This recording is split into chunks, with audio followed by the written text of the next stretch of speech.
My name is James P. Johnston. I'm an attorney practicing law in Wichita, Kansas. Today's date is November 2nd, 1996.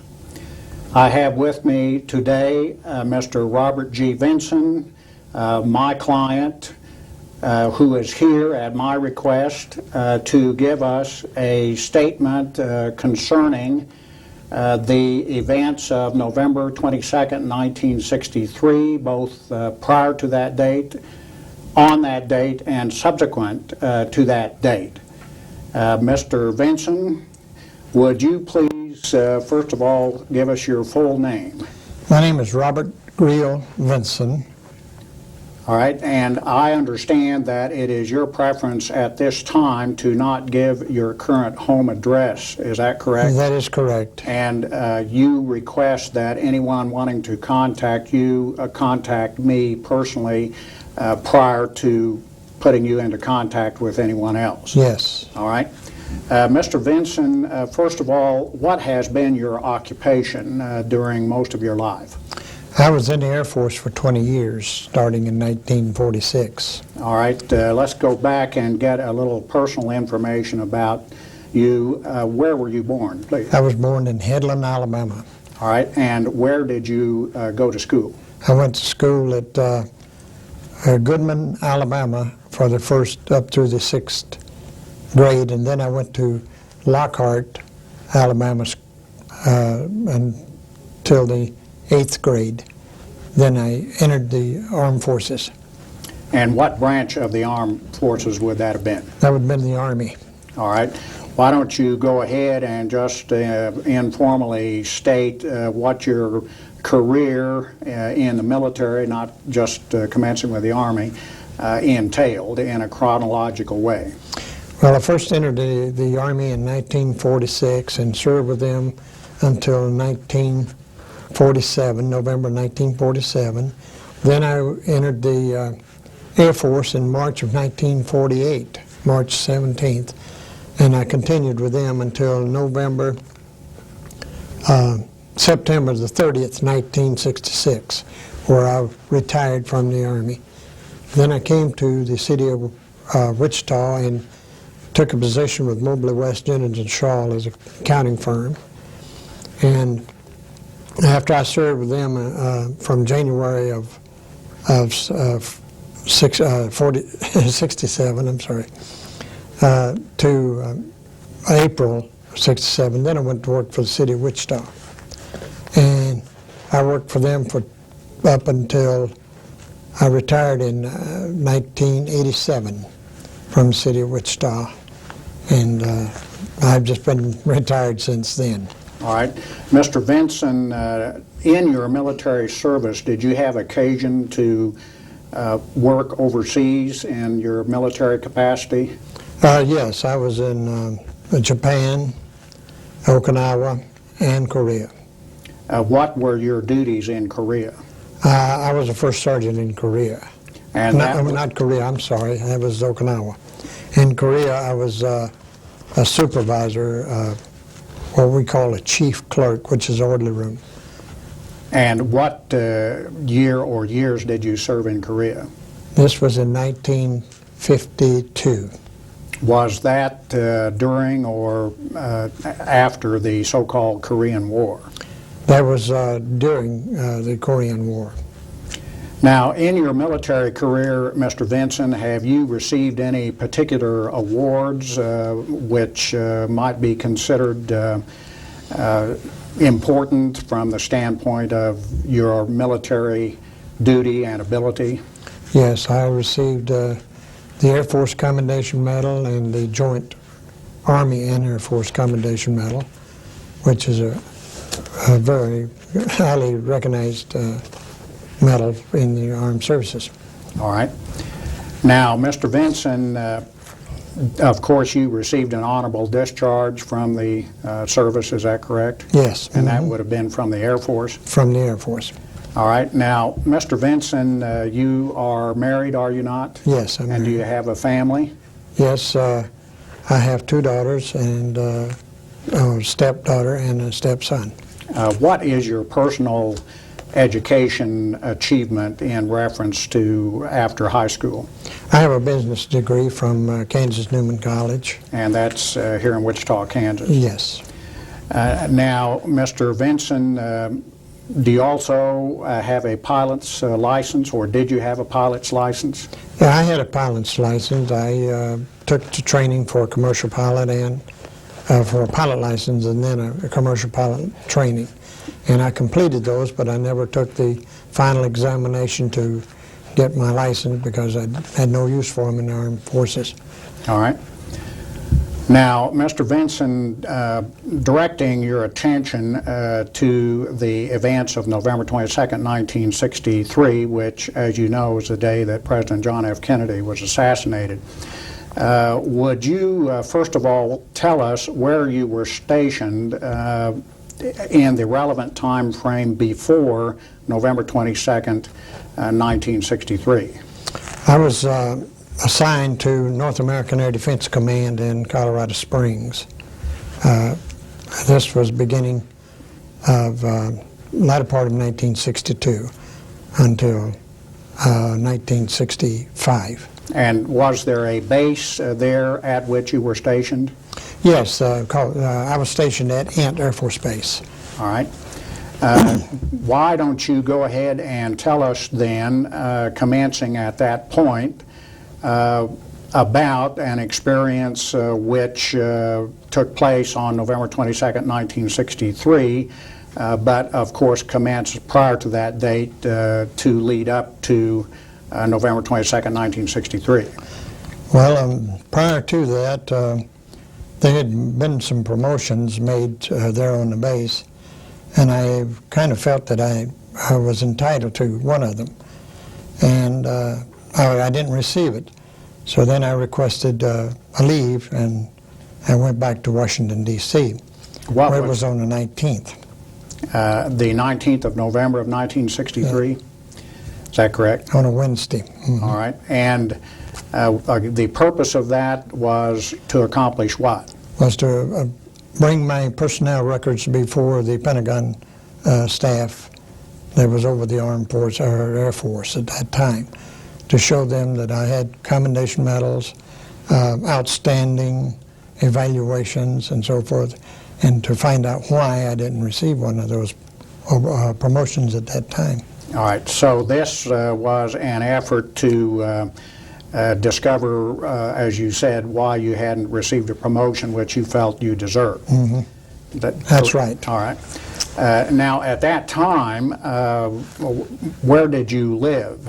I lived in Colorado Springs. All right. Did you own a home there? Yes. You and your wife lived there? Yes. Mm-hmm. All right. Tell us about then the experience of going to Washington, D.C. on November 19, 1963. I left on a Wednesday afternoon and arrived in Washington, D.C. that afternoon about 4:30. I went into Washington and obtained a motel. Well, it was a hotel. It was on in the northeast section of town, fairly close to the Capitol, so that I could walk back and forth. And the next morning, Thursday morning, I got up and went over to the Capitol to see the congressman from my area. And that was Congressman Jimmy Jones at that time? Well, I had gone over to see the congressman from my home state, Alabama. I see. But they referred me to Jones, which was actually in charge of the Public Works subcommittee, I believe it was. And he referred me to a Colonel Chapman, which was my understanding. He was the liaison officer between the Congress and the Pentagon. And I was sitting by his desk, and he called the Pentagon and made arrangements for me to go over and talk to them. And where was his office located? It was there in the Pentagon. I mean, there in the Congress building. All right. It was downstairs, but I'm not exactly which floor it was on. I signed in Congressman Jones' office, And he looked at my, backing up, he looked at my records, and then he referred me to Colonel Chapman. All right, and this Congressman, Jimmy Jones, I think we have discovered is currently, or at least was several months ago, the current ambassador from the United States to Mexico. Is that your understanding? I'm not sure. I think that's what you told me. Yes. All right. All right, go ahead. Then you're still in Chapman's office. While I was in Colonel Chapman's office, at the time it didn't mean too much to me, but he received a telephone call. And I only heard his side of the conversation. I couldn't hear who the other people on the other line, on the other end of the line. He told this party he was talking to, he says, he said, we have information, and I strongly, highly recommend that the president do not go to Dallas. And he says, of course, the advance party from the Congress here has already departed, but I still highly recommend that the president do not go to Dallas. Well, I just passed it off at that time, and he told me where to go catch the limousine to go to the Pentagon. And I left there and went downstairs, and it was a tunnel that I went into, and there was a limousine there, and he took me over to the Pentagon. I went into the personnel office over there, and first I saw a master sergeant, and he looked over my records, and he said, well, I'd like for you to wait a minute and have a seat over there. Then I saw him go into the office of a colonel. I didn't get the colonel's name, but he went in there, and he was in there for approximately 15 to 20 minutes. Okay, let me interrupt you there. Was this Colonel Chapman with you and in your presence all this time? No, this is, I was by myself at this time. All right, well, I thought you referred to Chapman taking you to the Pentagon. No, he made arrangements for me to go to the Pentagon. All right, go ahead. And then I waited there for about 15 to 20 minutes, and he came back out, and he told me, he said, he would like to see you. Speaking to the colonel. And I went in, and he'd had my file there, and he started looking through it, and he says, are all of these like this through your career? And I said, yes, it is. He said, okay, we'll look into this, and we thank you for bringing it to our attention. So then I got up and went back outside, and about 15 minutes later, the sergeant came out and gave me my folder, which I had took with me, and told me that they would be in touch, and things would be taken care of. Now, again, this is in reference to your promotion. Mm-hmm. All right. All of this. And I left. He said, well, you can go on back now. So I left there and went back over to the hotel. I went out and had dinner to a nearby cafe close by there, and went home and called my wife that night and told her that I'd seen Mr. Jones and what happened. And then I told her I was going to go out to Andrews the next morning to catch a flight back to either Lowry or Colorado Springs. And Andrews means Andrews Air Force. Andrews Air Force Base. Mm-hmm. Thank you. And the next morning I got up about 6:37, caught the bus. It takes you out there. I arrived at the base Andrews Air Force Base about around 7:30. And this would then be what date? This would be Friday, November the 22nd. All right, of 1963. 1963. I walked into the terminal, and there was a long counter on the right-hand side, and I walked over to the airman there, and I asked him if he had any flights going to Lowry or Colorado Springs, either one. He said, no, we don't have any flights leaving here today. None booked out. All right, let me ask you a question at this point.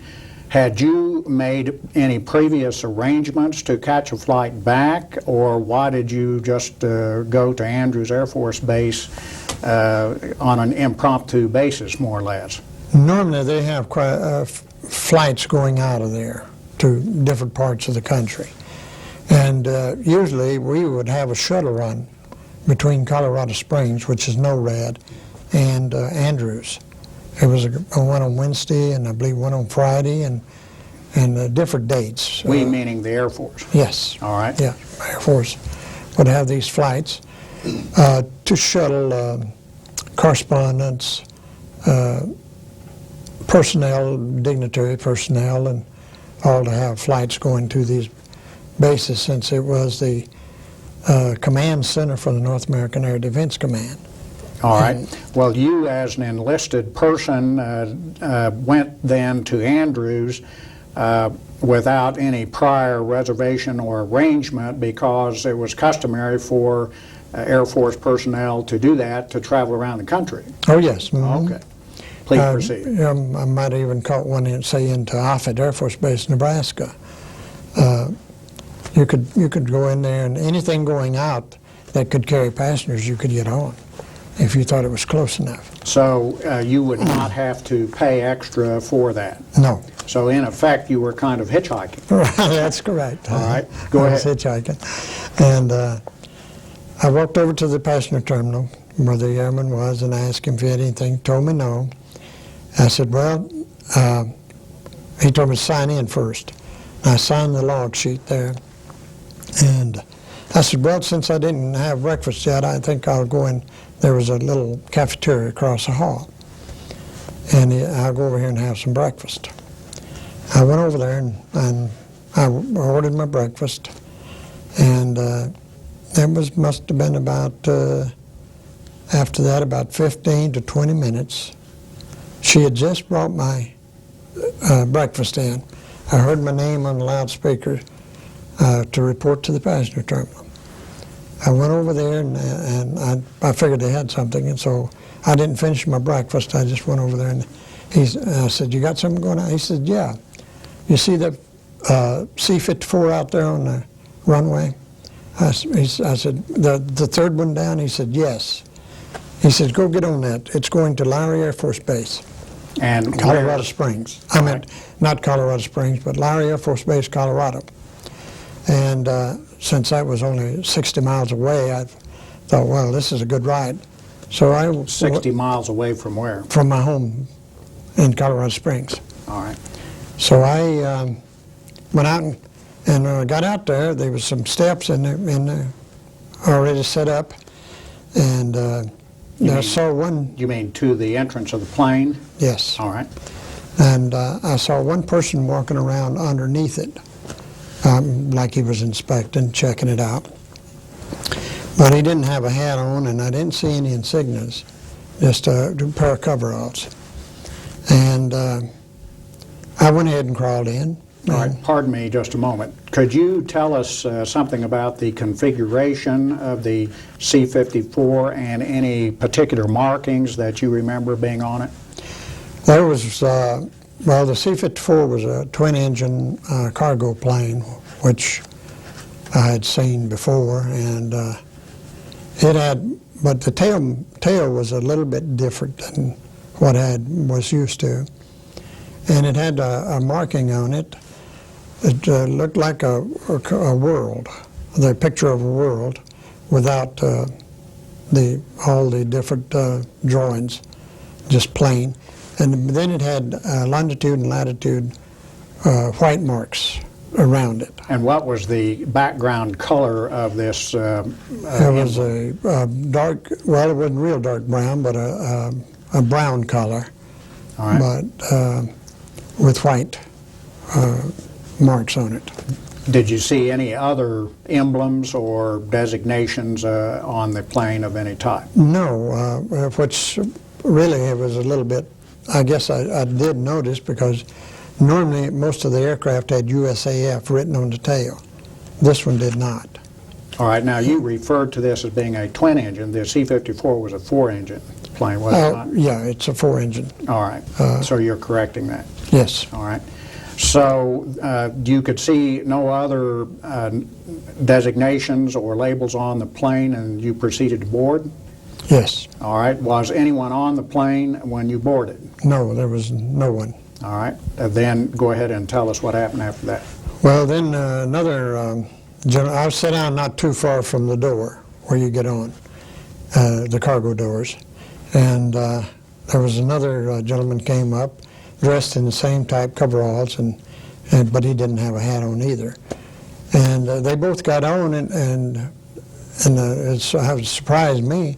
They never said a word to me. They just went on up to the cockpit. All right, now these men were dressed in coveralls Coveralls. with no emblems or designations. Of rank or anything. All right, And, and was that unusual for the Air Force? To me, it was. All right, and nothing was said to you when they got on the plane? No, and that was unusual because normally the captain or whoever's flying the plane would say, "Hi, welcome aboard. We're going to Denver. Hope we got that nice weather." And they always had something to say to you. All right, were these two men carrying anything that you recollect when they boarded the plane? No, they were. And most of the time, the pilots would have a small briefcase for the manifest and for the other aerial photos, that they took with them. All right. And, now, these men were Caucasians, were they? yes, both of them were Caucasians. All right. Go ahead and tell us then what happened after that. Well, they went on up and closed the cockpit door behind them, and they revved up the engines. We taxied on out to the runway and took off. And we were headed toward Lowry Air Force Base, All right. or at least west. What was the approximate time that you left Andrews Air Force Base? It was between 8:30 and 9, around 8:30, I think. That would be p.m.? A.M. a.m. All right. Go ahead.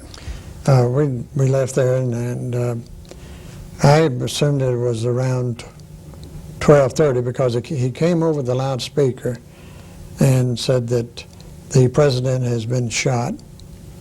It was shot at 12:29. He told the exact time and everything. So this is what you heard over the... Over the PA system in the aircraft. All right.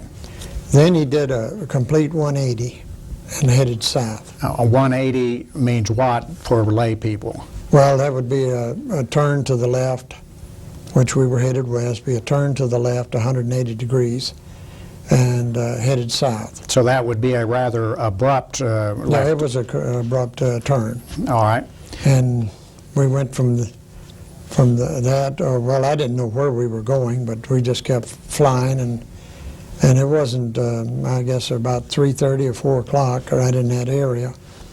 I noticed a big city down below me, and after looking it over pretty well, I figured it out. It was Dallas, Texas.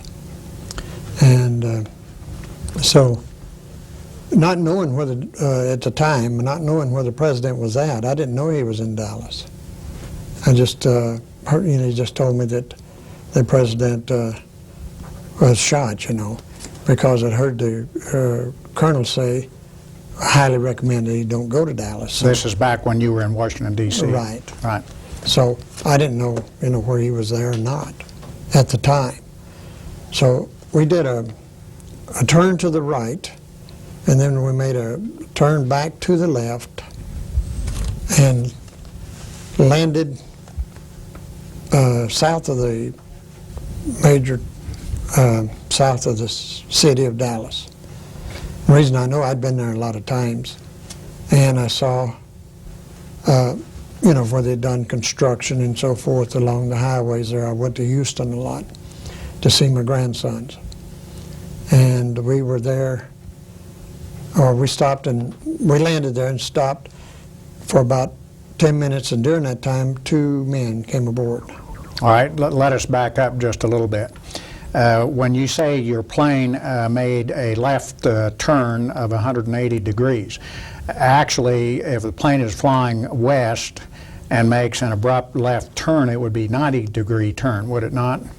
Yes, you'd be correct. A 90-degree turn? Yes, it would be, correct me on that, it would All be right. 90 degree. All right, then you say that you recognize the city as being Dallas. How did you recognize it as being Dallas? Well, I'd been through Dallas a number of times, even during all the construction for Highway 45, and I'd been back before. I went out 75 all the way through, And Dallas is, once you've been through there, it's you get a pretty good idea of what's landmarking. All right. The buildings, you can see them real plain from the highway. All right. Now go ahead and tell us again where or describe the area where this plane landed, this C-54. It was south of Dallas along the Trinity River. We were on the south side of the Trinity River when we landed because there was trees and water back to the north of us.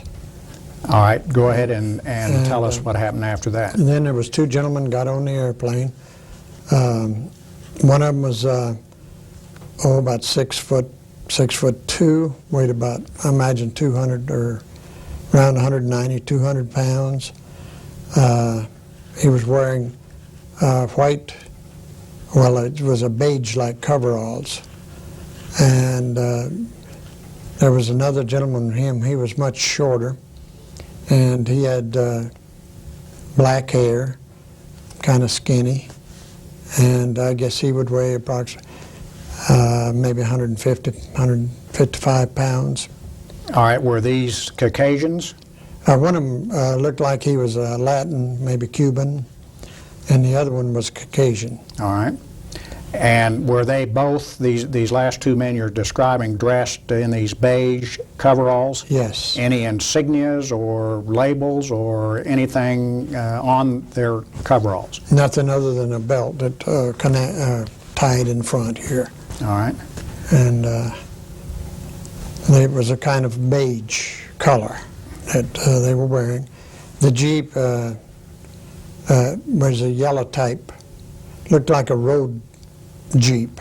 They used on roads, you know, repairing them, yellow.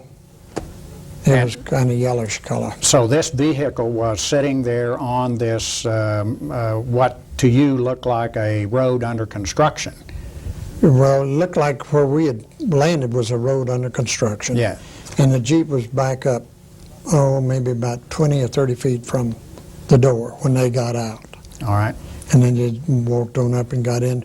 Jeep turned around and took off. So there was another person who was driving the Jeep. Driving the Jeep, right. Who subsequently left. Yes, All he right. left. Well, in other words, he backed up out of my sight. I couldn't see him anymore. I see. All right. So did you recognize either of these individuals that got on the plane at this point? No, I did not know either one of them. All right. Did you later see some recognition of one of these persons that boarded the plane? Yes, I didn't recognize the larger one, but I did, after seeing his picture on television an awful lot, a person that looked like him. And this person that got on the airplane looked an awful lot like Oswald. All right.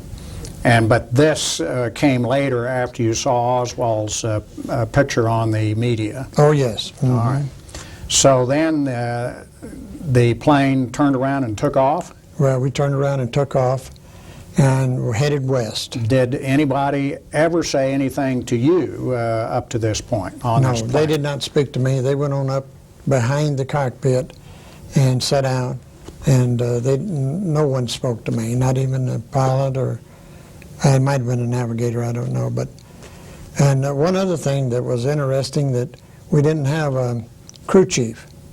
Normally all Air Force flights carries a crew chief. But in addition to the pilot and right, co-pilot? And co-pilot. All right. Now, where did the C-54 go? We went to, I later found out, a place called Roswell Air Force Base in New Mexico. All right. And you didn't... I'm sorry, go ahead. When we landed there, it was about dusk. It was getting late in the evening. And when we landed there, they just taxied over to the side, all four of them came back to the back, opened the door, got out, and took off. Never said a word to me. You have to find your way home or whatever. They just all jumped out and took off. And then I got off and went over to a building that had a light in it. That's why I say it was dusk. It had a light in it, and you could still see the outline of the building and all. But I went in there, and there was an MP in there. AP, not MP. I'm AP. sorry, what's the difference? One's air police and the other one's military police. Thank you. And I went in there, and he told me, he said, I said, how can I get downtown, or where am I? I first asked him, where am I at? He says, you're at Roswell Air Force Base in New Mexico. And I said, well, I guess this is as far as my ride's going. I'll have to go downtown and catch a bus home. How do you get there? He said, oh, you can't go anywhere. I said, what's the matter? He said, well, this base was placed under alert, full alert, and said nobody can leave or enter. And I said, well, we just landed. He said, well, I don't know anything about that. He said, but you can't leave until the alert's over. So how long approximately did you have to wait? I waited from then. It must have been, I would say about 6 or after. I waited until 9 o'clock before he let me go. And then he told me where to go catch the bus downtown and catch the Greyhound to Colorado Springs. Did this AP ever request identification from you? No, he never did ask me anything. All right. And no one else talked to you after the plane landed there at Roswell Air Force Base? No, I didn't talk to anyone else. Okay. I did call my wife from payphone out near the gate. I'm not sure, I can't remember now where it was, outside the gate or inside. But I did call her and tell her where I was at after I found out. All right. And so did you then subsequently catch a public bus and get transportation back home? Yes, it was about 11 o'clock. They had a bus going to Colorado Springs. And I caught that bus, and I arrived in Colorado Springs the next morning about, must have been around 8 or 8:45. All right. Now, This was Saturday morning. Mr. Vinson, what did you think about this experience at that point when you had arrived at home? Well, at first I thought, well, we were diverted, you know, a most unusual flight, but we were diverted for some reason or another, and I just sort of passed it off for right then. Did you tell your wife about your flight being diverted? Oh, yes, I told her that over the telephone. All right. Because she thought I was coming into Lowry Air Force Base. All right. Now, Mr. Vinson, we have here before us some aerial photographs, do we not? Yes. All right. And you recognize these, do you not? Yes, this is an area Yes. south of Dallas along the Trinity River. All right, and in the upper left-hand corner, it shows 4-64, which we've interpreted to mean April of '64. Right. All right, and would you point again to the area where you believe this plane landed? I believe this plane landed in this area right here. Which you have just pointed to. Uh-huh. All right. Because I was sitting on the other, the plane was going this way, and I was sitting on the north side then, or northeast side, and I could look out the window and see the skyline downtown Dallas. And when we turned around and went this way, and you could look out the window and see the downtown area on my right-hand side. So as you came in, you were heading in what direction? I was heading in southeast direction. And when you took off, the plane was headed in what direction? Northwest. All right. Northwest section. Now, this particular aerial photograph also shows some other configuration of the Trinity River and the floodplain, which I'm pointing to now. Is that correct? Yes. Now, the next aerial that we have here is dated January 4, 1964, and it also is an aerial photograph of the area where you say this plane landed. Is that correct? Yes. And would you point again to the same area? You are doing so now. This area here. And this photograph shows the area to the northwest of where the C-54 landed of the Trinity floodplain. Is that correct? Yes.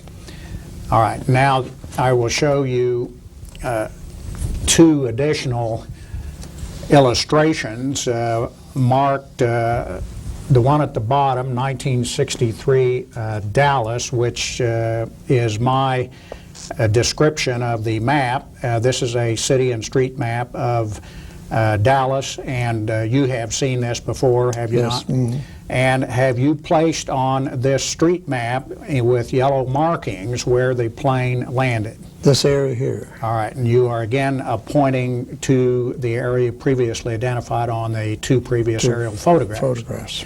Now at the top is a Dallas 1995 map, and that is a description that I personally placed on there. And you have placed again the yellow line showing where the C-54 landed. Landed. All right.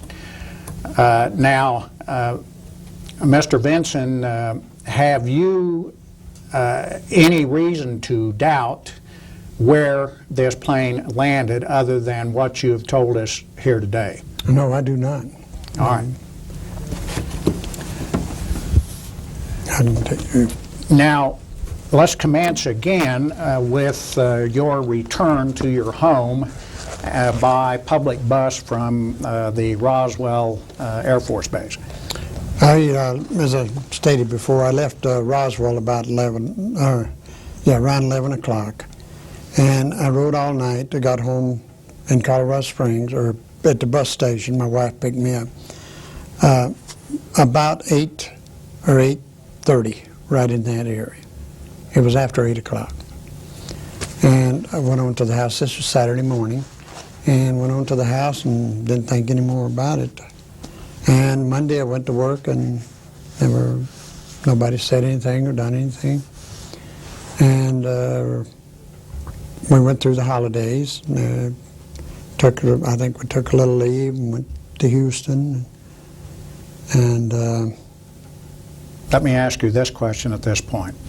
When you saw over the television media or in newspapers, whatever, and saw this person who was identified as Oswald, did you then develop some caution or suspicion about this flight you had been on? I told my wife, I said, you know, those two guys looked a lot alike the one we picked up in Dallas.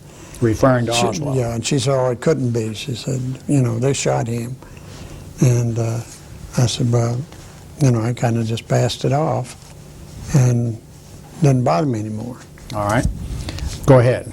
Then, well, as first of the year, it wasn't too long after first of the year, all of a sudden I received a promotion and came down from Washington. And they went ahead and had a big filming and everything of the promotion and made a big deal of it. Of your promotion? Yeah. And when you say they, who? That was the colonel, one colonel and a general, General Latta, Colonel Burton, Captain Cole, and most of the officers there. And now this took place on what base? Ant Air Force Base. All right.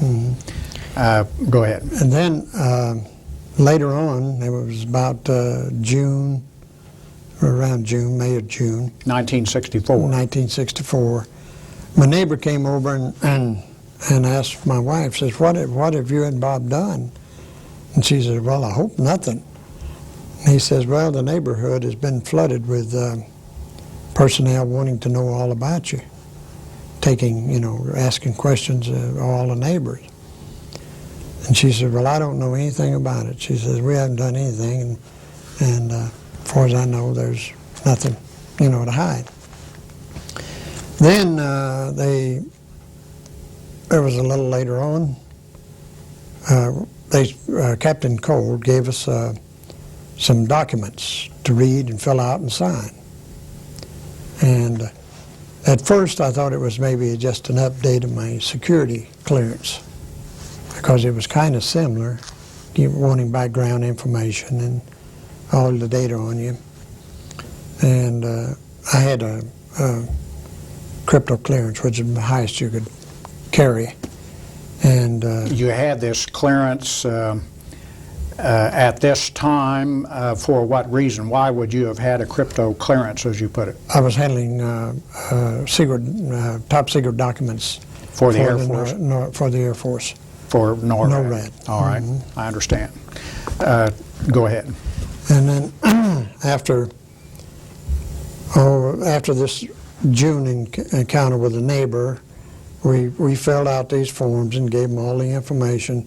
But there was one of the forms that my wife said she wasn't going to sign. It was the secrecy document that they wanted us to fill out, saying that you wouldn't divulge any information from here on regarding any military type operations or any knowledge that came to you that was determined to be secret or top secret.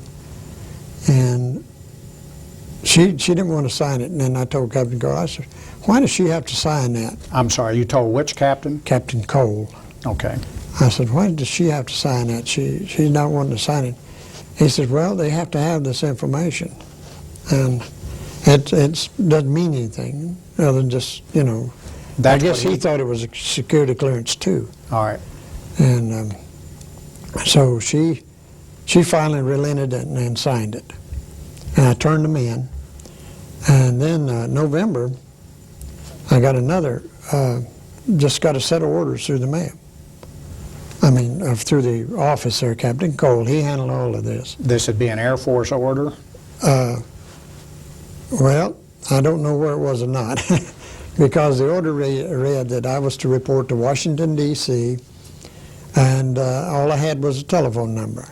All right. Now, do you have a copy of that order that you have just described? Yes, there should be a copy there.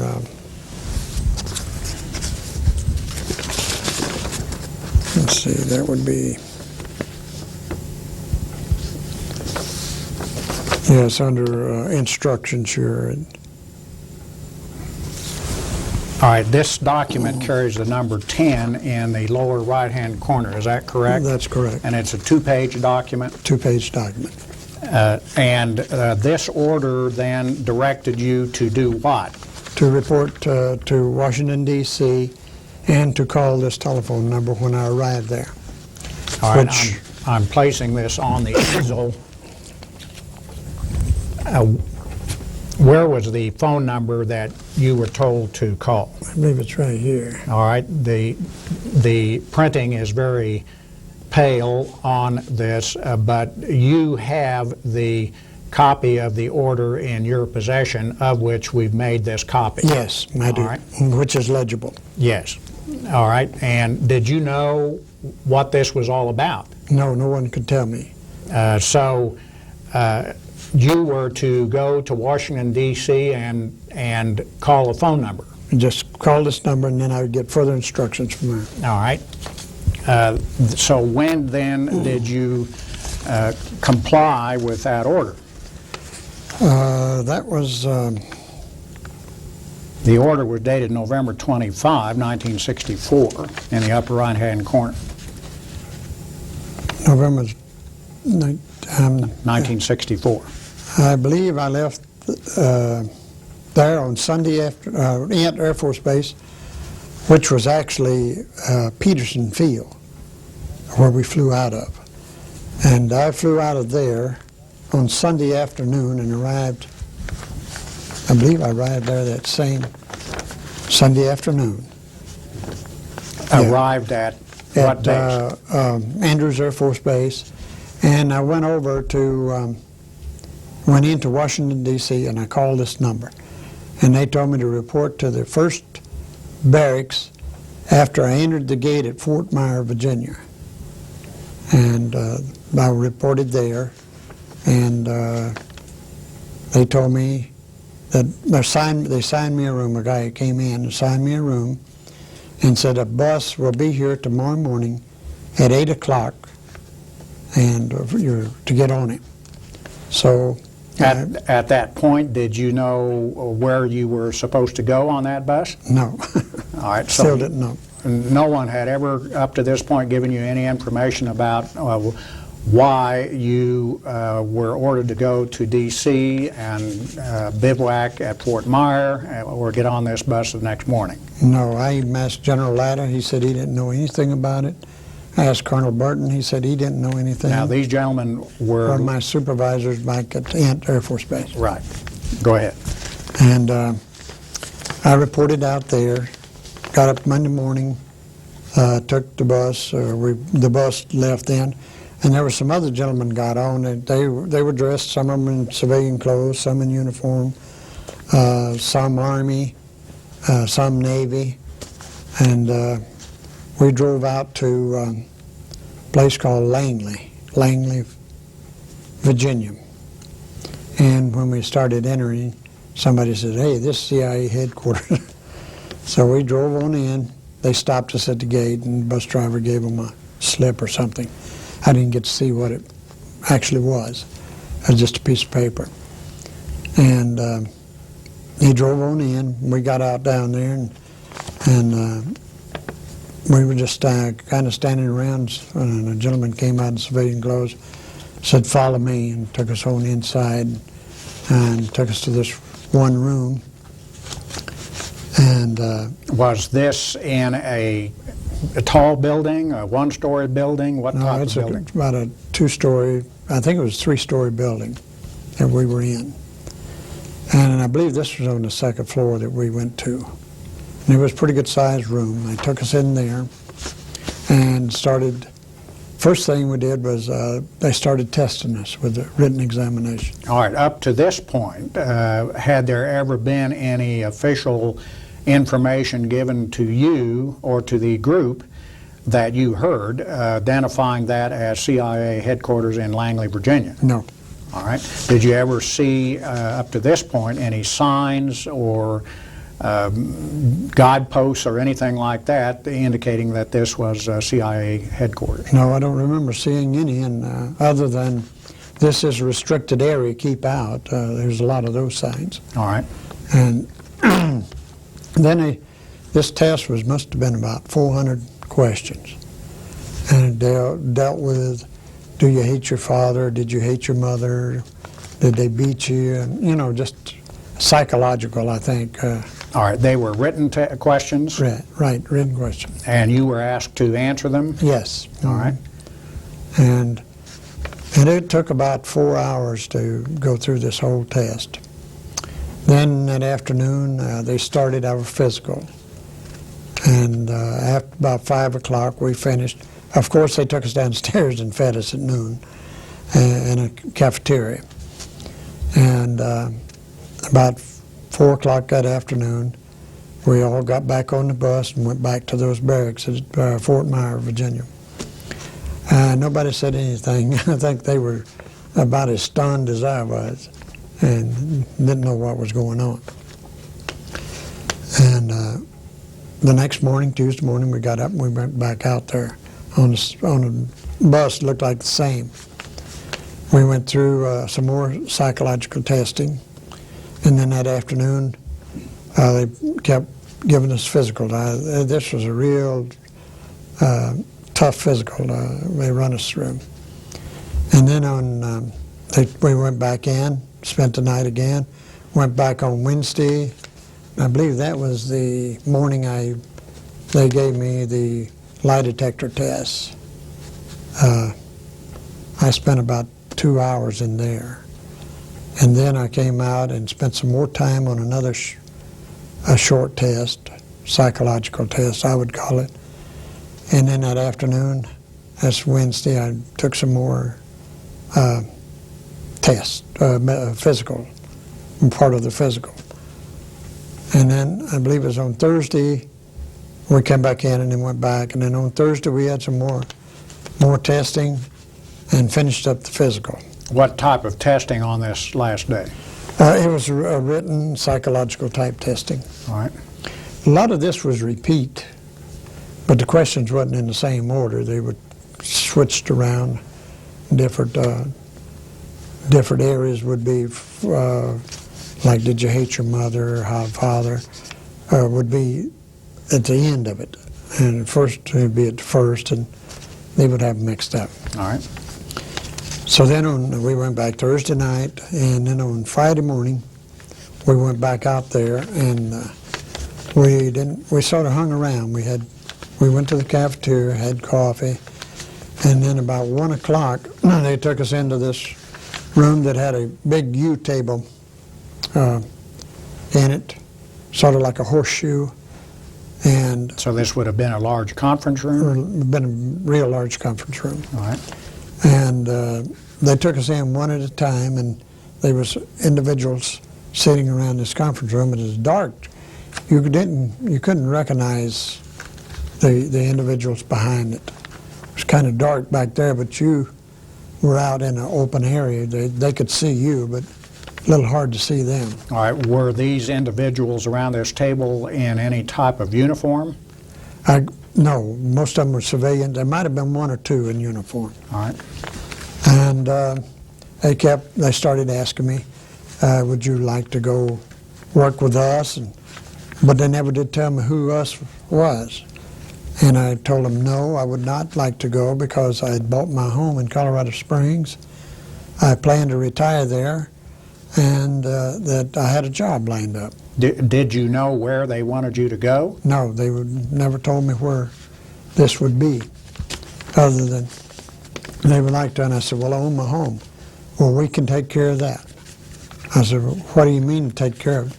Well, you'll be compensated for it. And I said, oh, okay. And then says, now, are you sure you wouldn't like to go? And I said, no. They kept insisting that I would like to go, and I said, no. I want to retire in Colorado Springs. My wife wanted to live there. She thought it was a beautiful little city, and when we got transferred there, that was the greatest thing happened. And I kept insisting that I didn't want to go. He kept saying, well, we'll make it worth your while. And I said, no, I'd prefer just to finish out my term in NORAD. And so finally they told me, says, you know how to get back to the your bus station from, the barracks? And I said, no, I don't. I said, so they said, well, you can go out here and there's a bus out there and he'll take you back and no, he'll take you to the airport, which was between Washington and Baltimore. Which airport? I'm trying to think of the name of it. Baltimore, it's a joint, Baltimore and Washington Airport. All right. It's south of Baltimore. All right. And so this bus took us up to another area and left us there. And pretty soon another bus came and picked us up and took us on over. Not all of us, just some of us. Took us on up to the airport. And I went in there and got a ticket. Now, I had a ticket. I took the shuttle there, and they had a ticket for me to come back. So I went in and got a ticket, or had my ticket to catch the airline back that night. I think it left at 7 o'clock. And I got on it and went back to Colorado Springs. Now, this airline, was it a commercial, public airline? Yes. All right. Commercial public. But when you received your orders originally to go to Fort Myer, was that by military transport or by commercial? Military transport, the shuttle run I had talked about earlier. All right. Now, during the whole time that you were in the CIA facility in Langley, Virginia, did anyone there ever identify themselves to you, either by name or identification tag or anything of that nature? No, I just had a good idea where it was at. Since I had worked with the Office of Special Investigation over in Washington, D.C., over at Bowling Air Force Base, we received a lot of documents from them relating to background investigations, and I knew where it was at after they took me out there. All right. The office. But they never did tell me who they were. All right. When you say the Office of Air Force Investigation, you worked in that office? Yes. And what did you do there? I gathered documents for background investigations. Of Air Force personnel? Well, civilians and Air Force personnel. And that would have been what period of time that you did that service? That would have been in 1954 to 1955. All right. And from that experience and the documents that came across your desk, you were aware that the Langley, Virginia facility was a CIA facility? Yes, and they had a sign up outside that it said Langley, Virginia. All right. That's all it said. That was on the highway? That was on the highway. All right. All right, go ahead. Let's see, I was You had just taken the commercial airliner. taking a commercial flight home, and I arrived back in Colorado, and I thought pretty much everything was settled. That I told them I didn't want to go. I almost insisted I didn't want to go. Then, and my wife asked me, said, "How did it go?" And I said, "Well, I just kept insisting I didn't want to go." Did you tell her about all of the testing and so on, interrogation that you underwent there? Yes. All right. And then I told her, well, I said, maybe this is the end of it. And she said, I wonder if it had, I asked her, I said, I wonder if this has anything to do with the flight that I was on from Washington to Roswell Air Force Base. She says, if it is, don't say anything, because there's been quite a few people eliminated. And Meaning related to the JFK assassination? right, so this was just about a year later. All right. And I said, well, I'm not going to say anything. We've already, prior to going up there, we had to sign those secrecy documents. And I said, I'm not going to say anything about it. In February, here I get a set of orders. February of what year? Of 1965. All right. I get a set of orders, and they were directing me to report to Las Vegas, Nevada, and had a telephone number. All right. And do you have a copy of those orders here? Yes, I believe. All right, Yeah, would this you- is a.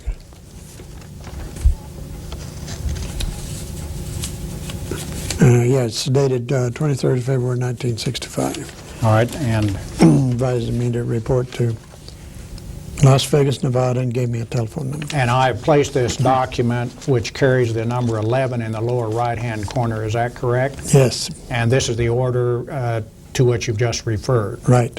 And interpret it again for us. What did it order you to do? Report to Las Vegas, Nevada, and it has a telephone number there to call when I arrived. All right. And did you know what facility it was in Las Vegas, Nevada, or did you have any other information when you received these orders? No, I did not. All right. But since I had been to Langley, I kind of felt that it had something to do with them, or the CIA. All right. So what did you do upon receiving this order?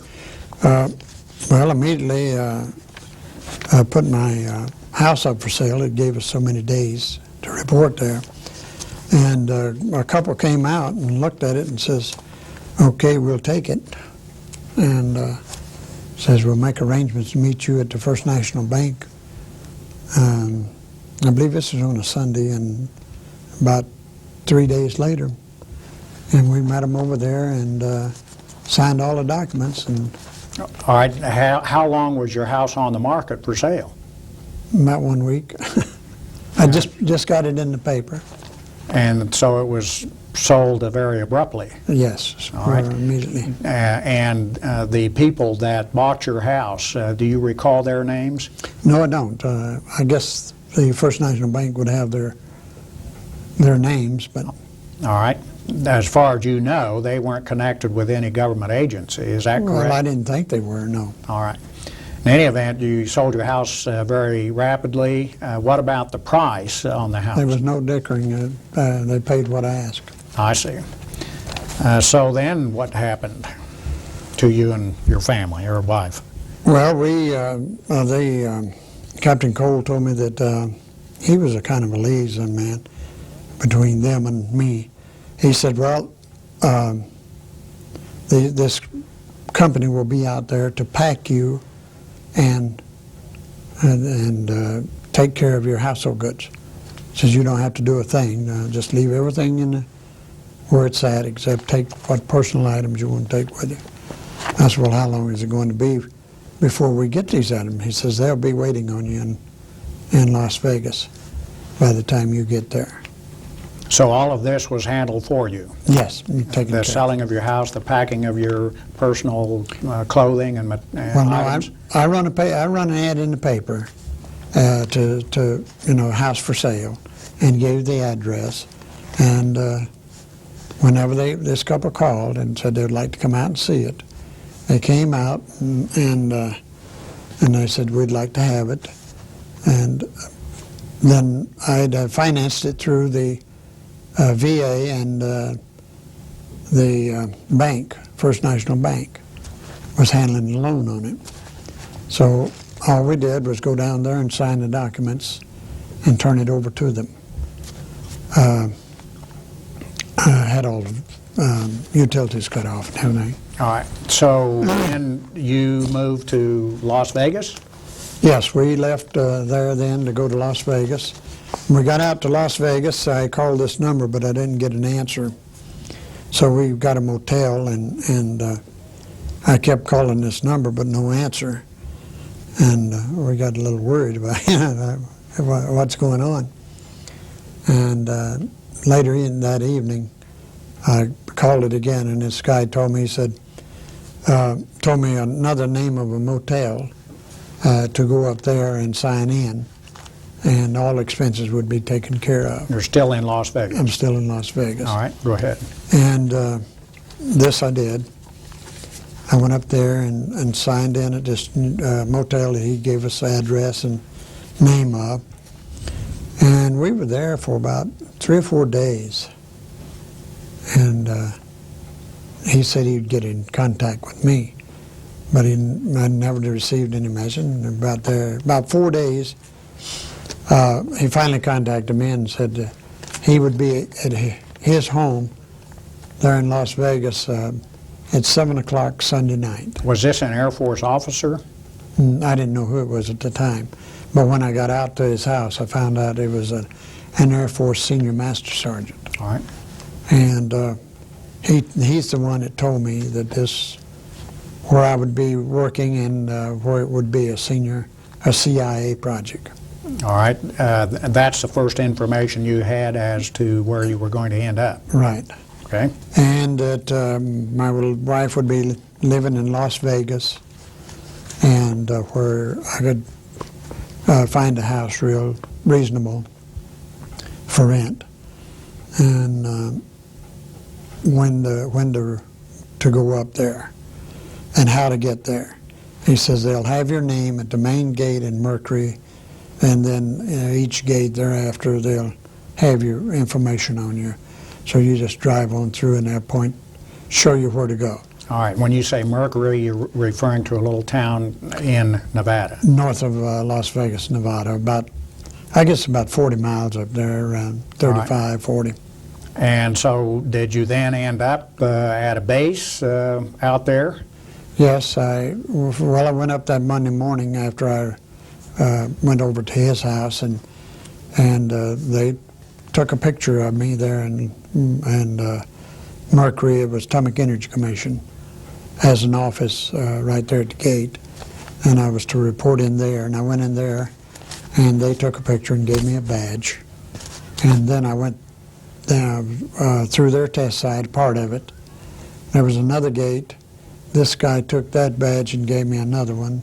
Then I went on to another gate and another gate. I had 4 or 5 gates. Did they exchange badges at every gate? Each time. Each time? Mm-hmm. All right. Then I wound up at a place looked just like an Air Force base, except small. It had some housing, little housing and they didn't have any barracks. It was all housing, and with rooms in them, made for personnel. All right. What then type of planes did you learn were flown out of this base? Well, when I first reported in, they gave me a briefing, and they told me that this was a home of the U-2 spy plane, and that they were now using the Blackbird, which is the SR-71. All right. And that's what the project was all about. And did you see those planes then as you worked on this base? Yes. Mm-hmm. All right. We have on the easel another map, this one depicting the state of Nevada. Is that correct? Yes. Mm-hmm. And I'm pointing to Las Vegas here in the lower right-hand corner. And would you point to the approximate area where you think this base was located? This base was located in this near Groom Lake, right on Groom Lake, and there was two ways out. One this way, coming down through Mercury and going out, and you could go out the back gate if there was some testing going on here. If you had to, go home for any reason. And you have placed a yellow mark there showing and there's the a road leading out to that road there. All right. And without an aerial photo, this is about as close as I can come. All right. Now, what were your duties on this base? I was the administrative supervisor for the base supply. Did you ever receive orders confirming your location there? No. All right. This is a sort of when I retired in when I retired in September of 1966, this is my retirement orders, and it shows an address and post office box in Bowling Air Force Base in Washington, D.C. It has no reference, as I can tell, of Las Vegas or any other area around there. I'm just right. referring to. And this retirement order, which I'm holding up at this time, it has the number 12 in the lower right-hand corner. Yes. Mm-hmm. Just to identify it. And again, this document does not refer specifically to this base that you've just described. No. All right. Now, Mr. Vinson, did you serve out the remainder of your term at this base that you've just described? Yes. Mm-hmm. Did you ever have any further interviews concerning your experience of November 22nd, 1963 by any person while you were still in the Air Force? No. Then, upon your retirement and discharge, where did you go? I went to Long Beach, California, where I took a job with a CPA firm. You lived there for a while? Well, from September until January. Of what year? Of 67. And then where did you go? I went to Wichita, Kansas. Why did you make the change? I had an offer from a CPA firm here in Wichita, which was Mobley West, Jennings and Shaw. All right, and then so you moved here and worked here in Wichita, Kansas. Yes, I worked for them until March the 10th, I believe, March the 8th, when I found that the city of Wichita was looking for a person, and I went over and filled my application out and took a job with them. Doing what? I was administrative supervisor down at the maintenance facility. All right, for the city of Wichita. Mm-hmm. Yes. Okay. Now, Mr. Vinson, when did you cease that employment with the city of Wichita? I retired from the city of Wichita in, I believe it was 1987, after 22 years and so many months of service. And now, following that retirement, where did you go? From Air Force or from Wichita? From the Wichita employment. Did you stay in Wichita for a while? Oh, yes. I stayed in Wichita until 94, November of 94. And then you moved out of the state where you reside now? Yes. Now, Mr. Vinson, what was it that prompted you to come forward with the story of the events that you've just described for us. I didn't say anything due to the fact that I'd signed those secrecy documents for all that period of time. It was on my mind, but I felt that I'd better not, until I read in the paper where that they had released all the documents that the CIA, not all of them, but a big percentage of them. All right, now 30,000, I think, or something like that, of the Kennedy assassination. All right, you're referring, I believe, then to the legislation that was passed by the Congress and signed by President Bush, creating the Assassinations Record and Review Board. Yes. All right, and upon reading and learning about that, did you make any inquiry of anyone before you made any public statement about your experience? Yes, I first talked to Larry Hatterberg about it. And who is he? He worked for Channel 10, Here in Wichita. Cake TV. Mm-hmm. All right. And I told him my concerns about the secrecy part of it, and he said, well, I'll check into it. And I guess he called Congressman Glickman and talked to him about it, and he told him that it would be all right. He saw nothing wrong with it, but due to the fact that that legislative document pertained to the release of that information. All right, now at that time, Congressman Glickman was head of the House Intelligence Oversight Committee, is that Yes, correct? He identified it, that's what he was in charge of. Did you ever talk to Congressman Glickman personally? Yes, he called me and asked me if I was concerned about that, and I told him yes, I was. And he said, well, don't worry about that. He said, I'll take care of it if anything comes up in regard to that. He said that should be public information now, as far as we're concerned. And I thanked him, and then I met with Larry Hatterberg, and he had some girl working for him. They did a story in Hatterberg's People, and then they did a TV interview, and that's when you saw Yes. from the TV interview that I had with Larry Hatterberg. Right. Now, the Glickman you're referring to is the current member of the President's Cabinet and the Secretary of Agriculture. Is that correct? Yes. It's the same Glickman. Same Glickman. All right. Now, Mr. Vinson, just one or two other questions here. When you were describing the individuals that got onto the C-54 after it landed in southern Dallas in the Trinity floodplain, you referred to one of the individuals that seemed to resemble Oswald. Which person was this? He was a short one. He was probably 5'6", 7", right in there. He had black hair. And he was a Caucasian. A Caucasian. And the larger man that you said weighed around 200 pounds. He was Latin descent, which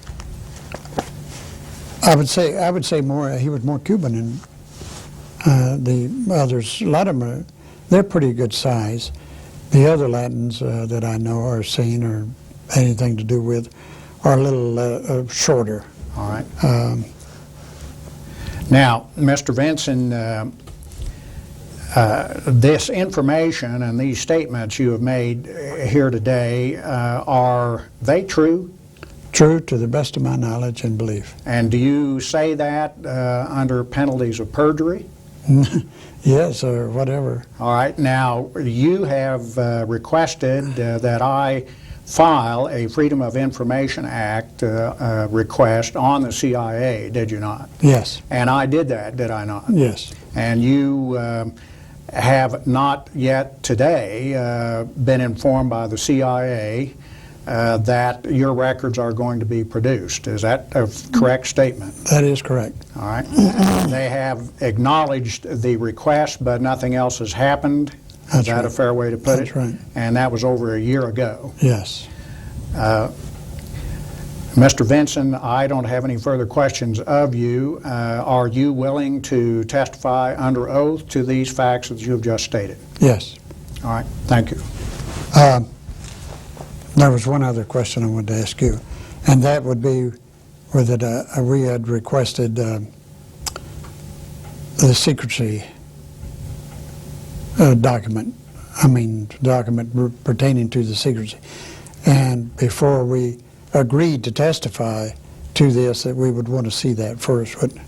Yes, the actual confidentiality agreement you and your Yes, wife so both that- signed. So that we could make a determination where I should really testify or not, right? Right. Okay. Thank you for inserting that.